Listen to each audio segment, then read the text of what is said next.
Yo, what's up, guys? We're back for another breakdown and predictions video. This week it's going to be for UFC on ABC4, UFC Charlotte. And usually these ABC cards are supposed to be pretty high level cards. And this card initially had a lot of good fights, but I feel like UFC's struggling, man. It seems like to keep up with their schedule or something because they've had to continuously recently pull these fights that could be potential Apex headliners because obviously the Apex, they have lower level threshold for headliners and they're putting them on these, or they're taking them off these cards that people are having to buy tickets for and putting them as the headliners on that card, on the Apex cards, and weakening these fight night cards for people. So I feel like this card isn't quite as good as it initially was when they first created the card, but it is what it is, and it's still an alright card with some names that we do know. And besides that, we do have some other shows going on this week. We got Bellator 296, where we got Gegard Mousasi fighting. It's always cool to see Gegard fight. We got Aries FC tomorrow, which is a show in France. They got pretty good card going on tomorrow where I'm probably going to have a couple bets on there. And there's some other shows going on as well, KSW. So if you want to get access to my predictions and my bets for all those promotions, you know to go to patreon.com/MMA Prediction Guru. Really appreciate everyone that supports the channel. And besides that, man, let's get some likes here. Let's try to get 100 likes. Let's try to get some comments. I would really appreciate it. And let's get in this first fight of the night here with Jess Gross-Clark against Tainara Lisboa. And Jess Gross-Clark, she is the UFC veteran here. She's a bit of a fan favorite. She's been in the UFC for a while now, but her career is probably not gone how she has wanted it. She's been very inconsistent. 4-4 in 8 fights. Currently, she's on a 2-fight losing streak, and she's got an armbarred in the first round in those fights, so she hasn't even been able to be competitive. She had to take some time off after a loss to Stoliarenko because of an injury suffered through the armbar, so haven't seen her in 10 months. And 35 years old, so she's getting up there in age, and if she wants to maintain her job, she needs a win here. This is her last fight on her contract. She's facing a UFC debutante, and the pressure's on for her to get the victory and stick around in the company. And Tainara Lisboa, she's a relatively unknown commodity when it comes to MMA. She's 5-2 in 7 fights. She went pro in 2016, and she actually debuted against Norma Dumont, lost that fight via first round rear naked choke, and after that loss, she didn't compete again in MMA until 2019. And from 2019 to 2022, she went 5-1. She got 5 finishes, and this is going to be her first fight since April of last year, so hopefully the layoff doesn't halt her momentum, but she's on a 3-fight winning streak. And you look at the record of the opponents that she's defeated combined, it's 1-5, so that's pretty putrid level of competition. But she has some high-level experience competing in other combat sports. She's a 2-time Muay Thai world champion. She's been in there with some girls like Valentina Shevchenko. And we've seen Muay Thai world champions in the female weight classes go in and do really well. We've seen Ioana Jędrzejczyk, we've seen Valentina, we've seen Germaine de Randamie, all of them become UFC champions. So Lisboa, she has high hopes for herself, and at 32 years old, she needs to win this fight impressively, try to get into the mix with the top 15 immediately, because she has to do it quickly at her age. But she's a great athlete. She's a high-level striker, big for the weight, very good at pool countering with fast, accurate combinations, finishes combos with kicks. She throws kicks to all parts of the body, dangerous in exchanges, and her volume is good. She uses her striking to get into the clinch also, where she does damage. And not too many girls are going to want to stand and trade with Tainara. She's a very high-level striker. Her defense isn't necessarily elite, but her offense, being so technical, makes up for her deficiencies in terms of head movement and things like that, and she can take a shot. And Lisboa is very good in the clinch. Good job of framing. She can land nasty knees, elbows. She has good takedown defense in the clinch. She can hit takedowns there herself. And Norma Dumont, you saw, had a tough time taking her down. But when she did get her down, she was able to get to the back and choke her out. So I don't necessarily know exactly how good Lisboa is off her back. If you could put her there, I haven't seen her put on her back since the fight with Dumont. But when Lisboa can get on top through a body lock takedown, she's very aggressive. She has good positioning, good ground and pound, a couple submission wins. It's hard to say how good she is on the mat because of her level of competition, but I feel like she has the skills, in my eyes, that could transition to being able to do well in the top position against better opponents. And I haven't really seen Lisboa defend takedowns on the legs yet, so If I was JRC, Jessica Rose Clark, I would more go for singles. I wouldn't necessarily go for body lock takedowns, upper body clinch takedowns, which is usually what Jessica Rose Clark likes to get. But I'll try to maybe go for more singles because I have seen her hit the singles before. But unfortunately, in terms of cardio, I wasn't able to find the fight that went to decision for Lisboa recently in which she lost. But her cardio did look good in the second round of a fight that I did see. Haven't seen her in the third round. And 5 of her 7 fights have ended in round 1. So in terms of long fight experience, she doesn't have too much of that. But Jessica Rose Clark, I don't think can compete on the feet in this fight. I think if she tries to keep it standing, she's going to get lit up most likely. She has nice 2-3s and leg kicks, decent straight punches, overhands, but she doesn't move her head. She can overextend and leave her chin out, and I feel like she is going to be able to compete on the feet here. She isn't a great wrestler, but we've seen her hit takedowns on low-level grapplers like Jocelyn Edwards, and she does have nice clinch knees and elbows. She's physically strong, and when she can hit the clinch takedowns or hit the single, she has good top pressure and control. She's not really necessarily that dangerous on the ground, but she is a good lay-in prayer. Her grappling defense isn't that great. Her takedown defense is only average, and I feel like she's going to be the inferior clinch fighter against Lisboa, and that's where she usually does her best work. But when you put Clark on her back, she seems like she can be controlled easily. She's been submitted quickly, and experience and cardio-wise, Clark should have a big advantage, but she's not necessarily a cardio machine herself. But I think this is a good match for Lisboa. She's getting a fighter who likes to play in the clinch a lot, and that's Lisboa's world at range. I think Lisboa is clearly superior striker. I think she's the faster, better athlete. Rose Clark's 35, coming off another surgery. She's coming off a layoff. You can't be super confident in Lisboa due to her also coming off a year layoff and the level of competition she's faced so far. But I think she could make it look easy, dominate in the clinch at range, maybe get a takedown or two. But with the layoff never beating someone as good as Clark, I get why Clark opened as the favorite. But you do see a lot of money did pour in on Lisboa, and I think it's for good reason because she is a live underdog, and people are impressed with what they see from her in terms of her technicality and her actual ability to work on the ground, which you wouldn't really expect, along with her athleticism. And you look at Lisboa's losses. She lost to a 6-1 prospect. She lost to Norma Dumont, who's arguably the second best 145-pound girl in the world. Clark, she's 11-8. To me, she is maybe a little bit on her way out. So I'm actually going to go with Lisboa here, and I think she's going to be able to get the finish on the ground in the second round in this one.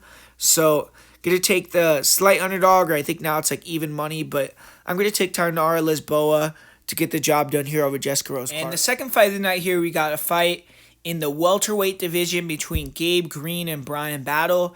Gabe Green is coming back from a bit of a layoff here. We haven't seen him since 10 months. His last fight was the loss to Ian Gary, and there was a big build-up to that fight. A win could have really catapulted Green's career a little bit, so that was a big loss for him and definitely probably stung, and he needs to bounce back here. He's 2-2 so far in the UFC, but he showed promise. He's a fun fighter to watch, and he was expecting to fight Jake Matthews on this date, who's, I think, a little bit bigger name than Bryan Battle and probably a little higher in the rankings. But Matthews pulled out, and now he's facing Bryan Battle, who's still a good test and a big name in his own right, former Ultimate Fighter winner. And they've had about 6 weeks to prepare for each other, so I wouldn't necessarily say it's that short notice. But Bryan Battle stepping up on semi-short notice, let's say. He's taking on a stiff test in Gabe Green.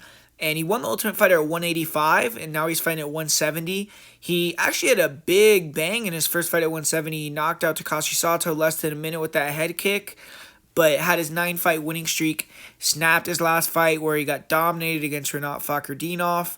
And coming back 5 months later here, he is getting a chance to fight in front of his home fans. He does train and fight out of Charlotte, so that's probably a main reason why he wanted to be on this card as well. And stylistically, this should be a great fight. Both these fighters are action fighters. They bring it. Gabe Green, extremely durable. He's conditioned. He is a pressure fighter, switches stances, throws a ton of feints, and mainly he likes to try to back guys up so he can land the big hooks and overhands. He doesn't throw too much at range and space, but uses his feints and his pressure his ability to take damage and keep pressing forward to get guys in the positions where he wants and then kind of unload. And he has power in his left hand. He'll bang the body. He also throws good combinations and a lot of volume when he can actually back you up. Good leg kicks, front kicks up the middle, and he's going to stay in your face for 15 minutes. Defensively, he doesn't move his head. He can run into punches and kicks, and shots up the middle land frequently on Green. He has a great chin, and he just wears shots and continues to come forward. We have seen him dropped in his last 2 fights, though, so eventually he is going to get that chin cracked, but having great heart, great conditioning, you can get away with getting hit a little bit, and that's what Gabe Green has. And Green's a solid grappler. He's strong in the clinch. He has decent takedown defense. When he gets put on his back, he can scramble well. He's hard to hold down. He isn't a huge offensive wrestler, but he's gotten a couple takedowns in the UFC, and I'll definitely try to implement some takedowns into my game in this fight if I'm Gabe Green. On top, Green is alright, but he isn't much of a finisher on the mat. I definitely think he prefers to stand and trade. It's just Battle's takedown defense is a glaring weakness, so if he can mix it up a little bit, he can maybe get Battle a little bit gun shy, but cardio for Green is his greatest asset. When you fight him, be ready for 15 minutes of hell, and that's definitely what Bryan Battle is going to get more than likely. Bryan Battle, he's big for the weight class. He has a 77-inch reach. He fights long, too. He has good lateral footwork. He stays mobile. He has nice kicks, and he's very active with his kicks. Leg kicks, front kicks, round kicks to all parts of the body. His hands are good, but not great. He has decent 1-2s, 3-2s. I think that's probably the next iteration of his game is getting his shots up the middle a little bit better. The single crosses, the 1-2s, the knees, front kicks, and that'll make him a lot more dangerous. And if he can utilize those weapons in this fight, definitely could be successful. But he does tend to let fighters back him up Battle. I don't really necessarily think his defense is very good, and he has to avoid staying static along the cage or just letting Green bully him around in there. And he is a gritty fighter, but his takedown defense has proven to be questionable. He got taken down and held down for the majority of his last fight. Granted, he did fight a high-level Russian wrestler, but takedown resistance wasn't great. And he's tough. He'll stay active on bottom. He tries to work back up to his feet. He'll throw up submissions, but his get-up game isn't really there. And once he gets back up to his feet and fighters start to slow down, that's where he can take advantage of it. But with this fight, he's going to have the inferior cardio.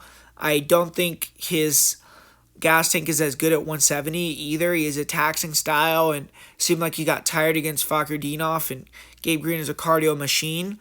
Early on, I feel like Bryan Battle with his length, his kicks may do well, but he gets backed up too much for my liking, and Green is going to be the aggressor. Once Green finds his range, he could probably get past the kicks and a punching range and start to land more often. I also see Green as the superior grappler by far. If he can get on top, he can win around that way. Cardio is going to be on Green's side. Battle needs to show an improved ability with the hands and the straight punches, or land a big knee or kick up the middle that turns Green's lights out. Personally, I think Green has fought better opponents. I think he's a little bit better, a little bit more seasoned. So I'm going to pick him, and I think he's going to win via decision here. And up next, we got a fight I'm really not too interested in with Ji Young Kim taking on Mandy Bohm. And pretty low-level fight. Both these girls are on losing streaks. Ji Young Kim 1-5 her last 6 fights. Mandy Bohm 0-2 so far in the UFC.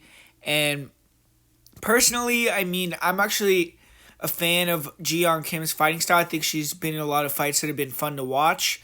And pretty one-dimensional, though. She's a girl that has a long reach. She's tall for the weight. She'll come forward and she throws nice boxing combinations, good hands. She has pretty good power, actually, and she'll throw okay combos body head, but she can be really bad defensively, get hit really easily, and she wears the shots well. She has good defense, but makes fights way closer than they need to be, and sometimes she can get robbed by the judges, like we've seen in a couple of her fights, and I think that's why she's still around in the UFC, even though she has a lopsided record, because the UFC is kind of indicating that they believe that she won some of those bad decisions. But Kim has okay takedown defense. We really haven't seen it been tested too much, and most of the time her fights are just kind of back and forth brawls. Recently with Mandy Bohm, we got a girl that I never really felt like she was UFC level. I don't think as athletic as Kim, but she has a Muay Thai style and she'll pressure forward and she will hold her hands down and sometimes and try to use like a Philly shell defense, but I feel like she doesn't do a good job with it or counter off of it at all. So I don't know if she is just doing it just because she thinks it looks cool or what she's getting out of that stance. But she in this fight, I feel like is gonna try to use her size, maybe clinch and get it to the ground. But I don't rate her grappling or wrestling that high level. Personally, I feel like Kim definitely should get the job done in this one. I feel like she's the better striker. She should be able to stop the clinch game and that wrestling, or if any, of Mandy Bone if she attempts it. But the line is kind of crazy. I mean, we see Kim is like almost plus 200 or over plus 200 on some books, and I could never agree with that line. So it's definitely a clear pass to me. But as a pick, I'll say Jiyeon Kim wins by decision here. And up next, we got what should be a pretty entertaining fight between Natan Levy and Pete Rodriguez. This is going to be in the lightweight division. Both these guys are prospects. Natan Levy, he lost his UFC debut, but had a tough opponent against Rafa Garcia, and then he came back, won 2 fights in a row after that. Pete Rodriguez, he lost his UFC debut, but he also had a really tough opponent, Jack Della Maddalena. Came back, beat Mike Jackson, which was a pretty soft touch. Natan Levy, he's beaten Gennaro Valdez, and then he also beat Mike Breeden. So neither of those guys you could really say are super high-level fighters either. So Pete Rodriguez, for this one, he's moving down to 155. So dropping down in weight. This is going to be his first time fighting in this weight class. He has fought at 185 as an amateur. He fought at 170. The majority of his career, most of his amateur and pro fights. And Natan Levy has fought 145 and 155. But I would say these guys are pretty much the same size. If anything, I think Natan even might be a little bit heavier. But in terms of how they match up, it's going to be a really interesting fight because I think Natan Levy is more well-rounded. And both these fighters are dangerous in terms of knockout ability. Natan Levy more with the legs, with his ability to attack with his plethora of kicks that he has, and Pete Rodriguez more with pressure and boxing with his hands. And but I think that how this fight's going to go is obviously Natan is going to be on the back foot with Pete Rodriguez kind of trying to close the distance, get inside, and use his boxing combinations, work the jab. And I do think Rodriguez has the better hands, and when he can get inside and if he can back up Natan could be in trouble because Pete Rodriguez puts good combinations together, body head. He has that real nice left hook that he slips in there on the counter, and he has power in his hands, so he could put your lights out. But he's one-dimensional. He doesn't kick. He doesn't grapple. He isn't necessarily the greatest athlete either to me, even though he has fast hands and he's deceptively explosive. He can close the gap quick. I think that early he could potentially start fast, but once Natan gets the range, and I think this fight being in the bigger cage and not in the apex is a big help to Natan as well, and he could start moving using that footwork, he's going to have the faster feet for sure, in my opinion. And I think he can go to work with those body kicks to open up eventual head kicks, spin kicks. And another thing about Natan Levy that I think that he could use in this fight is his grappling. I think he's the superior grappler by a pretty wide margin. When you see Pete Rodriguez training at Fight Ready, normally you would expect most of those guys to have good wrestling, good grappling defense. But from what I've seen in a lot of Pete Rodriguez's fights, I wasn't too enthralled with his defense in terms of his grappling defense. I feel like his takedown defense is not great either, and it hasn't been tested too much. So I think Natan would be smart to use the grappling early in the fight, even if he can't get the takedowns consistently or can't get him at all.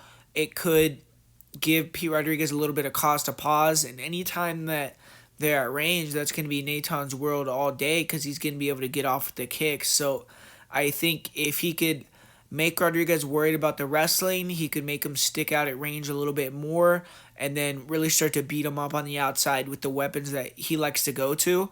And this is going to be, I believe, Rodriguez's only second southpaw that he's fought. The other was Jack Della, and he got knocked out in that one. And Pete Rodriguez has never been out of the first round as a pro. He's dropping down in weight, fighting for the first time in a different weight class, so you never know how that's going to go in terms of the weight cut and how he's going to feel on fight night. So I feel like the longer this fight goes, it definitely favors Natan Levy. Natan has proven that he can keep the pace in high pace fights, and even though he's gotten tired in the past, he could still fight through fatigue well. We've never seen Rodriguez in that type of scenario before, so personally, I feel like Natan has more weapons. I think that he has high fight IQ. He's training out of a good fight team, so they're going to have him ready with a good game plan. And as long as he doesn't get KO'd early, then I think he's going to have a very high likelihood to win. So for Pete Rodriguez, I believe that his path to victory is an early knockout. If you can't get that, I think that Natan is going to start to take over and could finish him. And it's either going to be by submission or TKO. So I'm going to go with Natan Levy via second round finish here via KO TKO.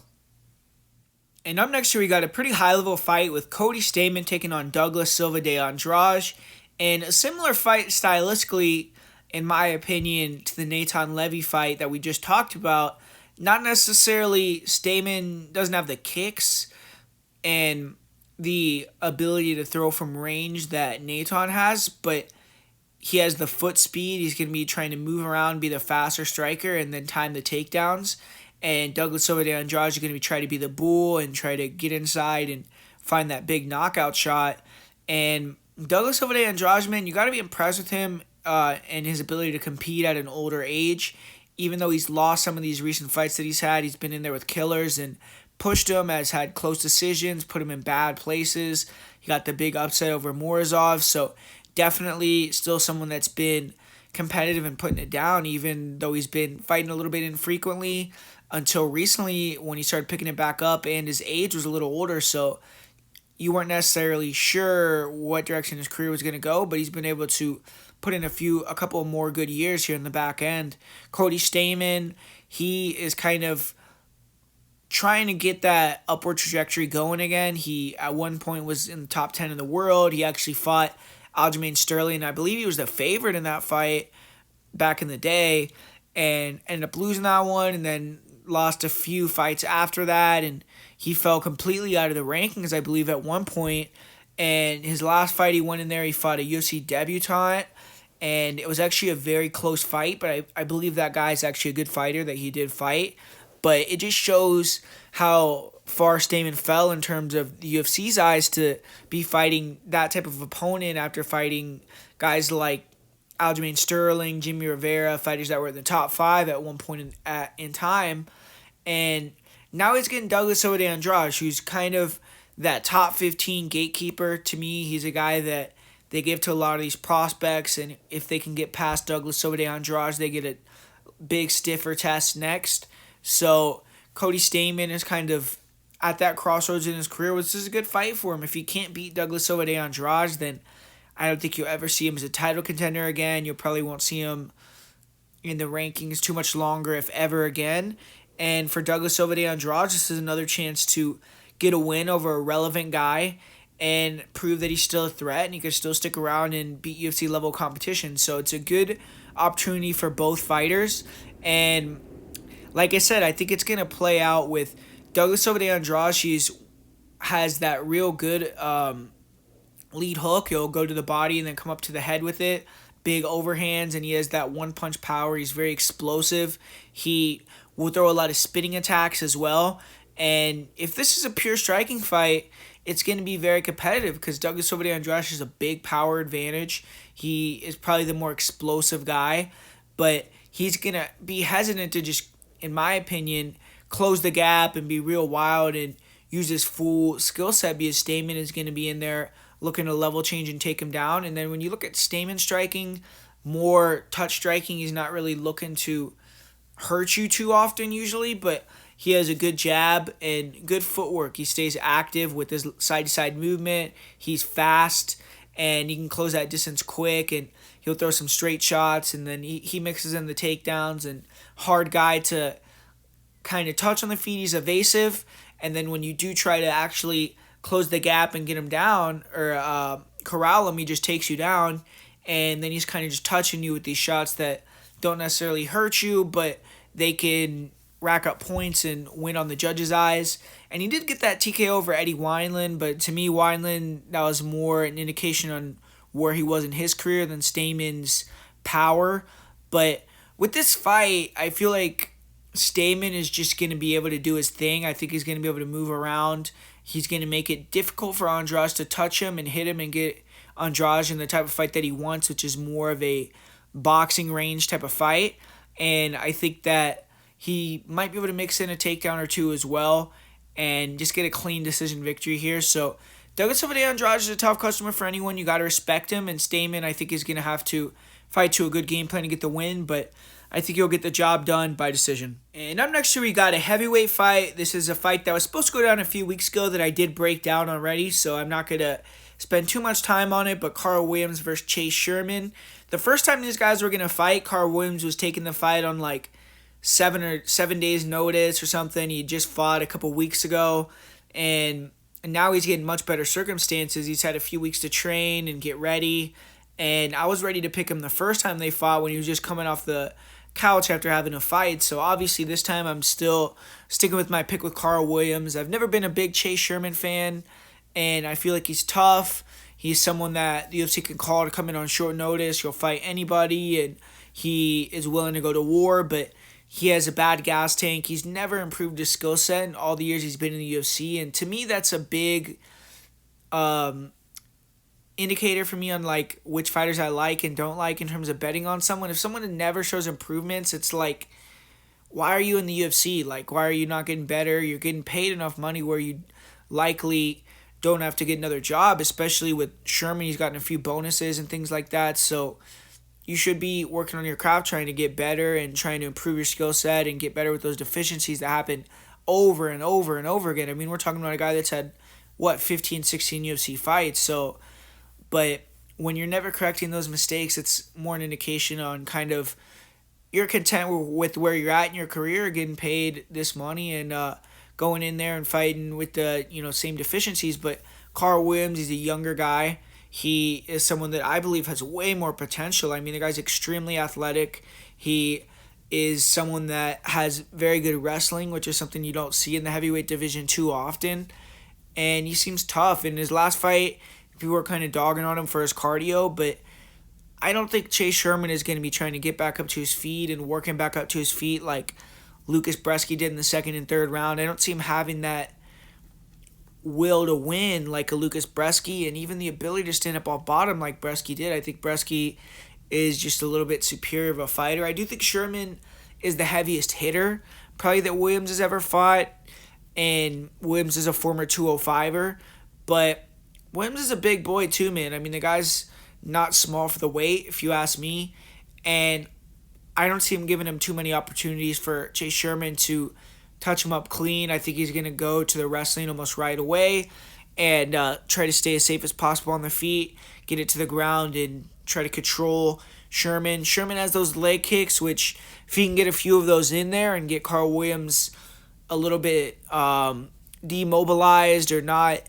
as spry as he usually is, then hey, he could have a chance to win. But I think that we've seen the Chase Sherman experiment in the UFC. We've seen guys like Vandera even be able to take him down. We've seen people like Romanov just absolutely destroy him on the ground, and he, in my opinion, just doesn't have the grappling defense, the wrestling defense to compete with someone like Williams, and he has a puncher's chance to win. But I think Carl Williams is going to go in there and put a wrestling clinic on this guy and either get a late finish or a decision victory here. And closing out the prelims, we got a veteran fight, we got a legend fight, Matt Brown versus Court McGee. Matt Brown, the man with the most knockouts in UFC history. Court McGee, a guy that's been in the UFC for a long time, and both these guys have been in the UFC over 10 years. Court McGee, 38 years old at this point. Matt Brown is 42, so definitely both are up there. And both these guys are coming off a little bit of layoffs. Matt Brown hasn't fought in over a year since he had that controversial loss to Brian Barberena. And Court McGee, his last fight was almost a year ago as well. And his fight, it went pretty bad for him. He got knocked out really quickly against Jeremiah Wells.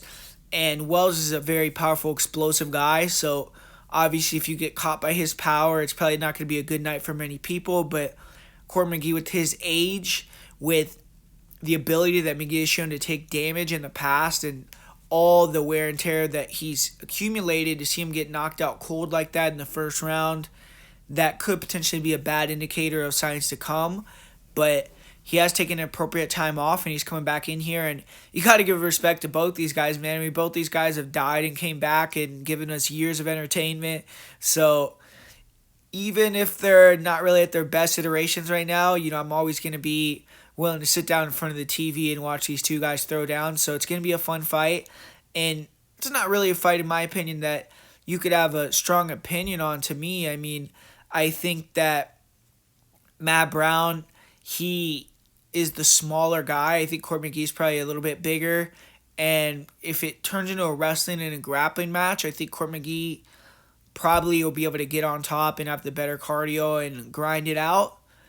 But if it stays more of a striking fight, I see Matt Brown landing the heavier shots. And Court McGee, I think he's going to be trying to attack the body on the feet quite often and use those combinations to clinch Matt Brown. And I would see that as the smartest game plan, to try to attack the body, pressure, get Matt Brown tired, potentially hurt him to the body and finish him, which we've seen many times.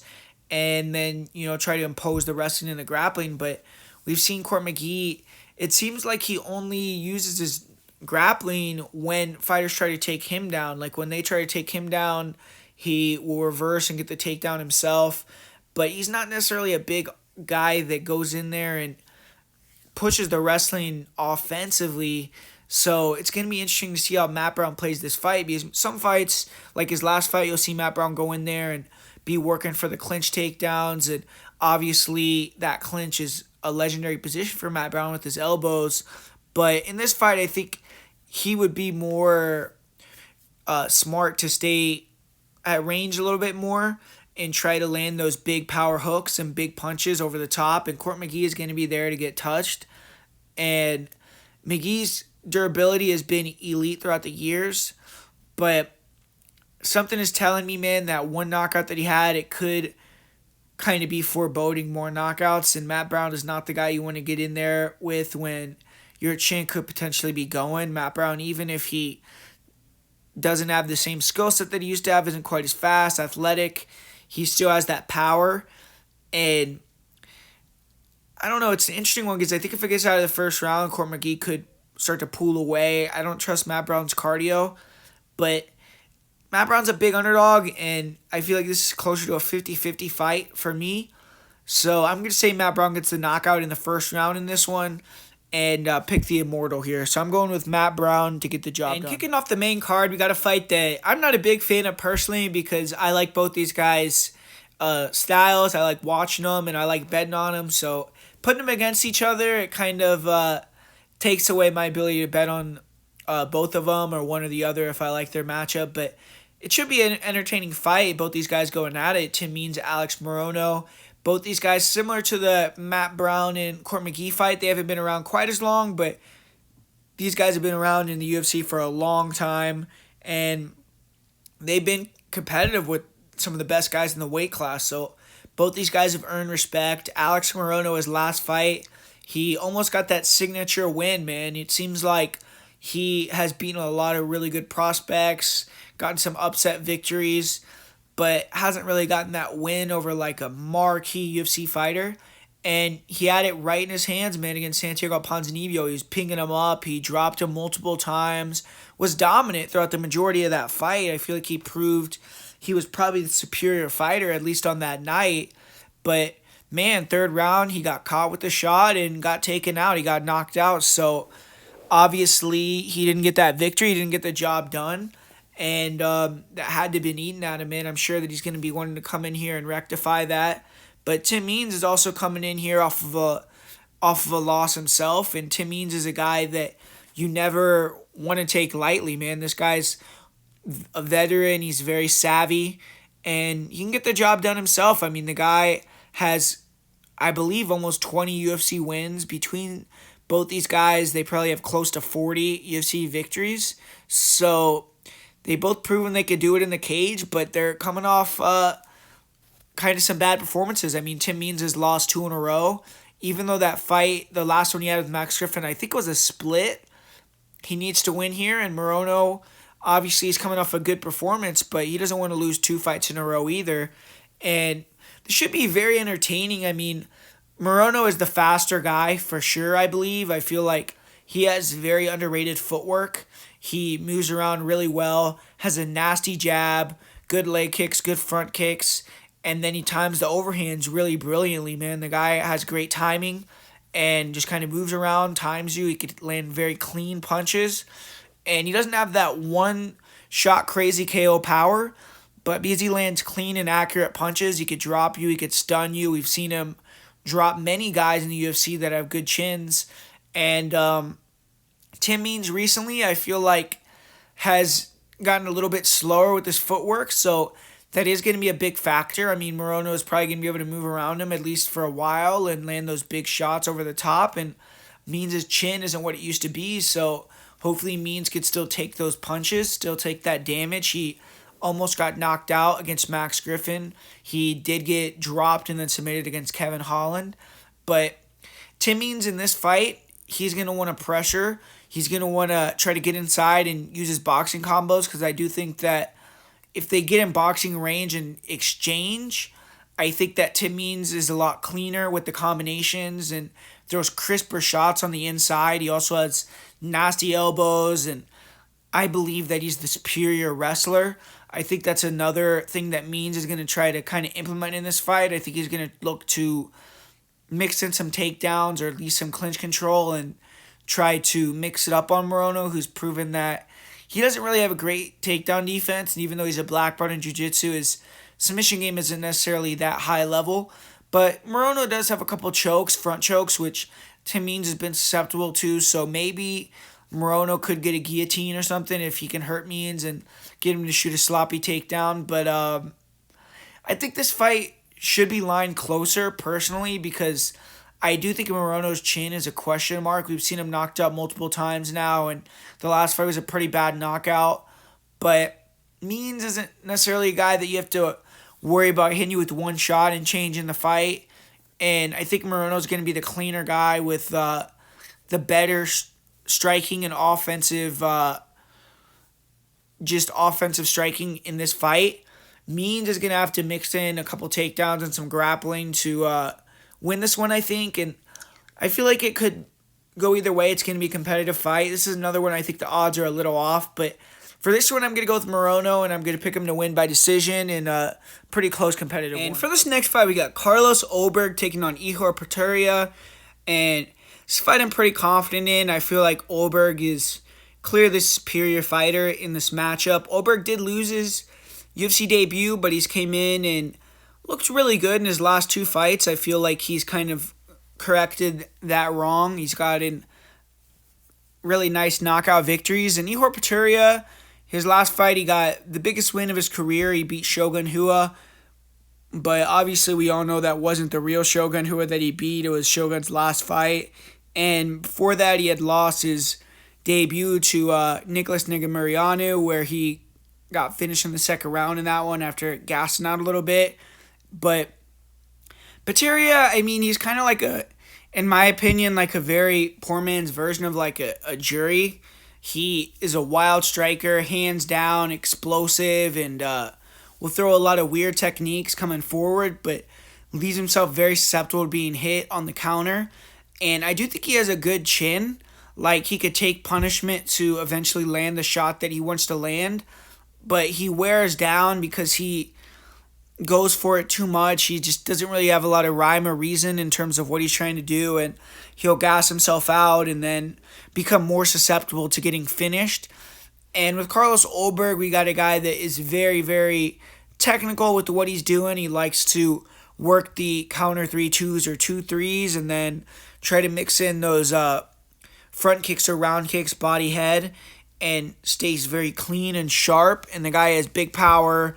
The guy has a long reach, and the guy has ability to take you out with one shot. So he's proven that in the UFC, and he's been able to take these guys out. We haven't really seen too much grappling defense from Olberg, but this is a fight with Poteria where I don't see any wrestling being involved whatsoever. And I don't think that it's going to be one of those fights where it's going to go long, man. I feel like Olberg's going to win this one in the first round just because the style that Poteria brings, I don't think he's going to fight at a slow pace or anything like that. I think he's going to try to bring it, and I think that opens up all the weapons for Olberg in terms of the kicks and the 3-2s, 2-3s, and I feel like he's just going to be able to land a clean combination or two and get Poteria out of there. So I'm going to go with Carlos Olberg to win this one via first round knockout. And up next here, we got a banger between Daniel Rodriguez and Ian Gary. This should be a good one right here. Obviously, Ian Gary is getting built up by the UFC, and this is a pretty big step up. This is the best fighter that he's fought to date. He's coming off a win over Kenan Song, who is kind of a fringe UFC fighter, and now he's fighting a guy that used to be in the top 15, and Daniel Rodriguez. And Daniel Rodriguez, he's coming off that loss to Neil Magny, where it looked like he was on his way to winning the fight, but then ended up getting finished in the third round. And before that, he had earned that controversial win over the Leech. So recently, Rodriguez hasn't been that active, though, because he did have a layoff before the fight with Li Jingliang. And then he's had to pull out of a couple fights recently with injuries. He was supposed to fight Gary earlier and things like that. So Rodriguez, he's getting a little bit older now, and it looks like the injuries are adding up for him. So hopefully he can get a few fights in and be healthy down the stretch here of his career. But Ian Gary, he's on the opposite spectrum. He's on the come up. He's young. He's fighting frequently. And he's having good performances. His last fight, he did get dropped early, but ended up coming back, dominating, and getting the finish. And I feel like he's getting better with every performance. He's looking more comfortable. And Daniel Rodriguez, I feel like his last couple fights, he maybe didn't look as good as he did in his fights with Kevin Lee or Mike Perry or something like that. But when you look at it from a stylistic point, I think Ian Gary is the more well-rounded fighter and the superior striker. But Daniel Rodriguez has that dog in him, man. He has a nasty jab. He has a good lead hook. And if you stick in the pocket with Rodriguez, or Gary can't keep him off of him with the long-range weapons, then Rodriguez could eventually land a few big shots and maybe change the tide of the fight. But I think that Ian Gary is a very smart guy. He knows how to manipulate distance, and he has a huge speed advantage. He is going to have a slight reach advantage as well, even though it's pretty similar with the height, and I think he has a half-inch reach. But Gary is going to be the guy looking to throw the 1-2s, the shots down the middle, maybe mix in some kicks. I would look to use those front teeps to the body on Rodriguez. We've seen him hurt to the body in other fights, and I think that's a weapon that Gary could use pretty effectively. And as long as Gary doesn't stick around in the pocket, he doesn't exchange that much with Rodriguez, I think that his speed and just ability to move Rodriguez around, pull him into shots is going to be very effective. And I also believe Gary is the superior grappler too. If he is getting pressured too much and Rodriguez is starting to have a lot of success, then I think he could mix in a couple takedowns, maybe get the takedown, get to the back, control a little bit. And if this were a few years earlier, I think Rodriguez would be more of a live underdog, but I feel like his speed is diminishing a little bit. I think that his volume as well is diminishing a little bit, and I feel like Gary is going to be able to just kind of befuddle him with the movement. I think he's going to use a lot of feints, stay long, and just not give Rodriguez the fight that he wants.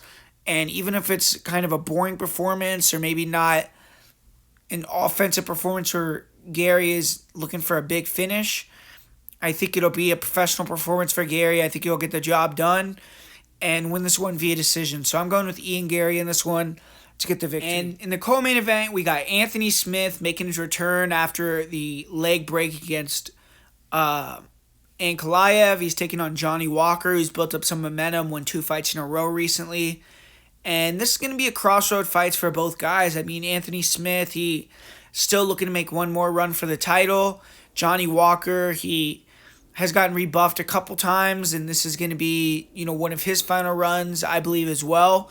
So it's a good fight, and it's a good matchup, and I feel like both these guys have clear paths to victory.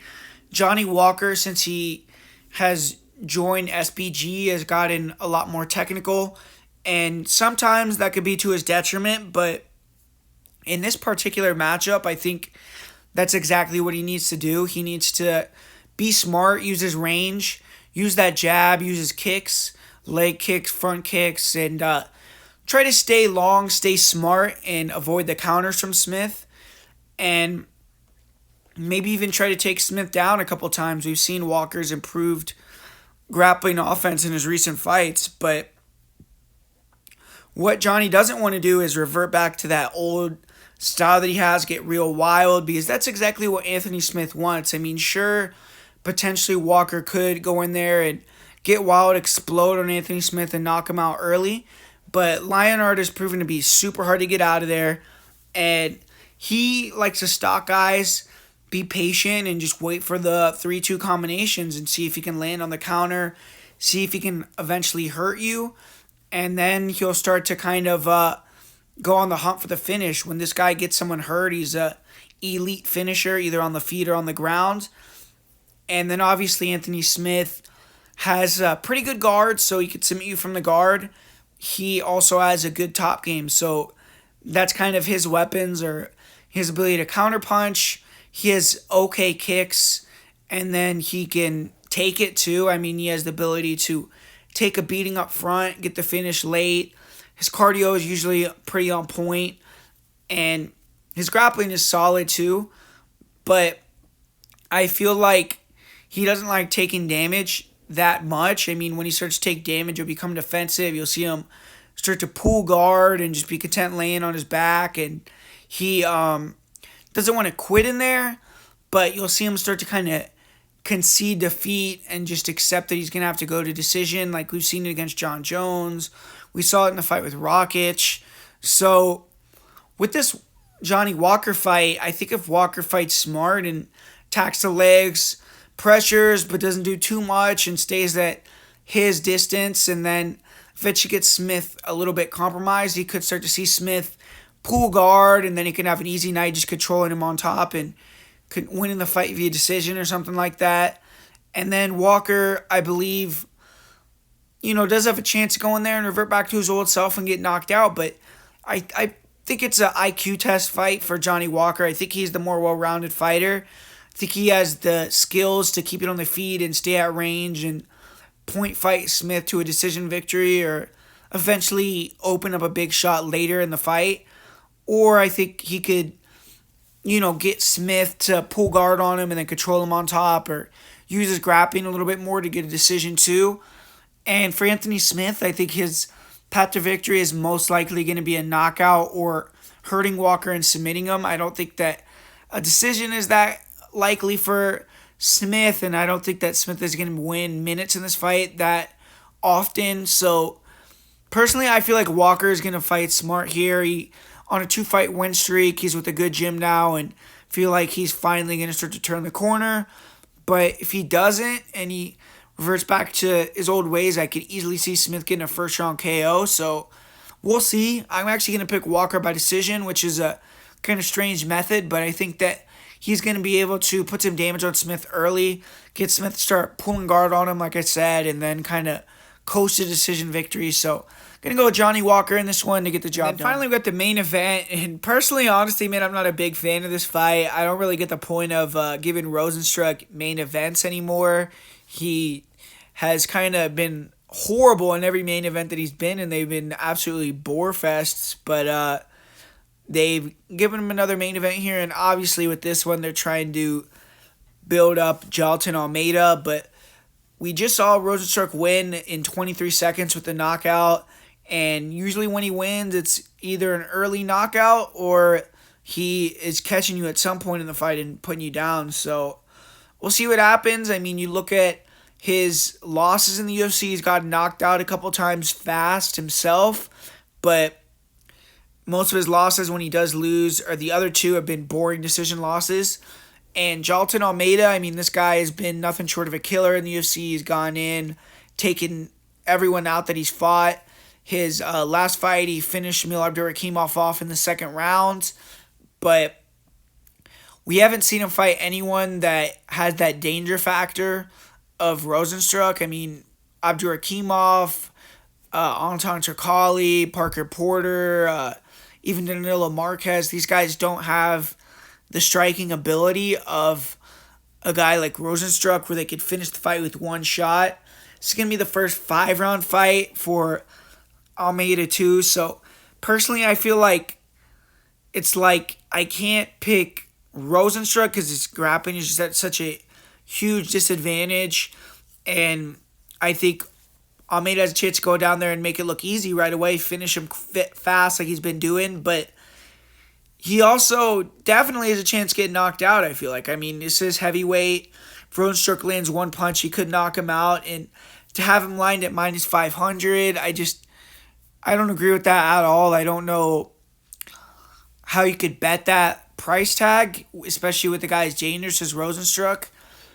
But I'm still going to pick Almeida. I'm going to say he wins via first round submission or second round submission. But fight I'm not really too interested in, man. I mean, hopefully Almeida can go in there and get the job done because we've already seen how Rozenstruik kind of mixes it with the highest level in the heavyweight division. So it'd be good to see a fresh face up there. But yeah, I mean, from a betting perspective, I just don't have a lot to say about it. And I think Almeida should be a big favorite, and I do think that he's going to get the job done. But at the odds, I mean, I think Rozenstruik is the side if you want to bet it. Because heavyweight, you're giving me a plus 375 on an athletic, competent striker at heavyweight with one punch power. I mean, I would have to go with that. But as a pick, I'm going to pick Almeida via first round submission here. So that's full card breakdown predictions for UFC Charlotte. Hopefully you guys enjoyed the video. As far as my party of the week and most confident pick, for my party of the week, I'm going to go with Carlos Ulberg, Carl Williams, and Ian Gary. And for my most confident pick, I'm going to go with Carl Williams. So thanks for watching, guys. Hopefully you guys learned something. Like I said at the top of the video, if you want access to my Bellator predictions, a Bellator breakdown, KSW breakdowns, Aries FC breakdowns, all that good stuff, the UFC bets and all the bets for those promotions, check out patreon.com/MMAPredictionGuru. Make sure to hit the like on this video. Let's try to get 100 likes. Let's try to get some comments down below. Would really appreciate some more interaction on the videos. And besides that, man, stay locked in the channel, and I'll talk to you guys later.